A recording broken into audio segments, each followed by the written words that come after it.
Guys welcome back to my channel. आज हम लोग करंट अफेयर्स करने वाले हैं। ये करंट अफेयर्स का पार्ट 3 होगा, तो हम लोग शुरू करते हैं।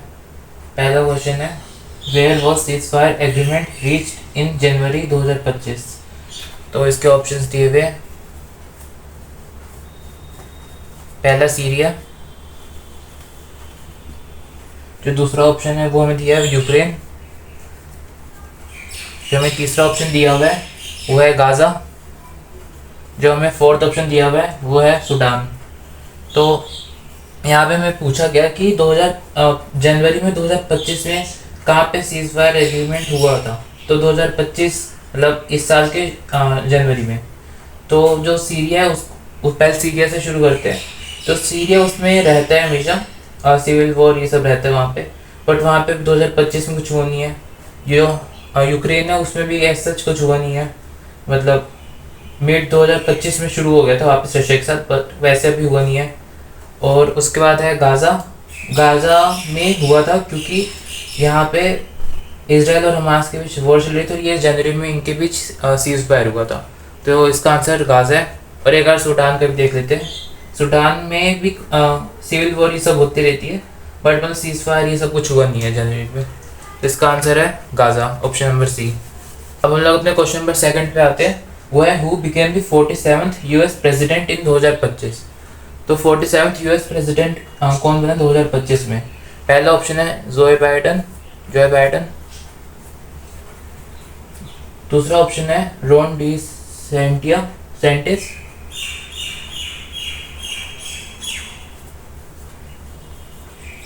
थर्ड ऑप्शन है डोनाल्ड ट्रंप।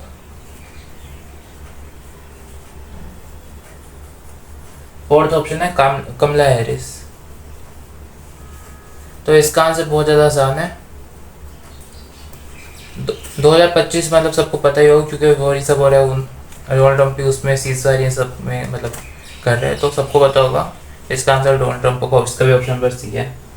इसमें कमला हैरिस बन सकती थी, बट वो बनी नहीं थी। और अब हम लोग अपने क्वेश्चन नंबर थर्ड पे आ जाते हैं। वो है which summit in 2025 focused on AI and new horizons.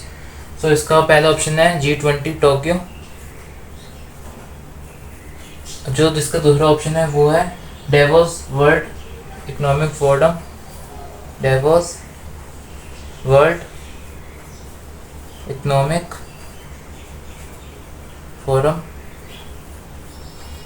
जो थर्ड ऑप्शन है वो है UNGA। जो फोर्थ ऑप्शन है वो है COP30 पेरिस। तो देखते इसका आंसर क्या होगा। तो जो G20 टोक्यो हुआ था, उसमें G20 टोक्यो ऐसा कुछ इवेंट हुआ ही नहीं था 2025 में, तो ये तो पैसे ही गलत हो गया। और जो ऑप्शन नंबर बी है डेवोस वर्ल्ड इकोनॉमिक फोरम, वो हुआ था AI के ऊपर, और ये ग्लोबल रिस्क के ऊपर भी हुआ था, और इकोनॉमी के ऊपर भी इसमें हुआ था जनवरी 2025 में। तो ये आंसर इसका ये है। अब हम लोग ये भी देख लेते हैं ऑप्शन सी और डी क्यों नहीं है। UNGA वो है ग्लोबल डिप्लोमेसी के लिए वो बना था, मतलब उसके लिए इवेंट हुआ था। तो इसका आंसर ये नहीं है। AI के लिए हमें चाहिए था, तो इसका आंसर ये नहीं होगा। जो ऑप्शन डी है वो क्लाइमेट फोकस्ड था, AI के लिए नहीं था। तो इसका आंसर है ऑप्शन नंबर बी। अब हम लोग क्वेश्चन नंबर फोर्थ पे चलते हैं। वो है गोल्ड और to which asset at the second reserve asset in 2025। तो इसका जो पहला ऑप्शन है वो यूएस डॉलर। इसका दूसरा ऑप्शन है वो चाइनीज युआन, मैं सिर्फ युआन लिख देता हूँ। थर्ड ऑप्शन है वो है यूरो, और जो फोर्थ ऑप्शन है वो है बिटकॉइन। आप में सारे नाम सुने होंगे। तो हमें बताना है कि गोल्ड ने किसको ओवरटेक किया है रिजर्व सेकंड रिजर्व एसेट के रूप पे 2025 में। तो जो पहला ऑप्शन है US डॉलर। तो डॉलर तो अभी तक पहले में ही है, सब उसको यूज़ करते हैं करेंसी एक्सचेंज के, तो इसका ये तो होगा नहीं। जो युआन है वो अभी भी मतलब लोअर साइड में ही है, तो ये भी आंसर नहीं है। जो यूरो है वो गोल्ड ने उसको सरपास कर दिया, और तब सबसे ज़्यादा एक्सचेंज के US डॉलर को यूज़ होता था, फिर यूरो होता था, पर यूरो की जगह गोल्ड होगा। तो आंसर इसका यूरो हो जाएगा, क्योंकि ये सरपास हो गया, मतलब गोल्ड का इससे ज़्यादा हो गया। और जो फोर्थ है बिटकॉइन, वो मतलब इसकी वैल्यू ज़्यादा है बट इसको कोई एक्सचेंज के लिए यूज़ करता नहीं है, तो ये ऐसा कोई यूज़र नहीं है ग्लोबली, तो ये आंसर नहीं होगा। ठीक है, अब हमारा फिफ्थ क्वेश्चन है, विच स्कीम लॉन्च्ड अंडर विकसित भारत 2047 फॉर गर्ल्स एम्पावरमेंट। सो जो इसका हम लोग ऑप्शन लेकर देख लेते हैं। पहला ऑप्शन है प्रगति, दूसरा ऑप्शन है नव्या, जो थर्ड ऑप्शन है वो है सागर, और जो फोर्थ ऑप्शन है वो है युवा। तो हमारे पास चार ऑप्शन है, इसमें से देखते क्या होगा।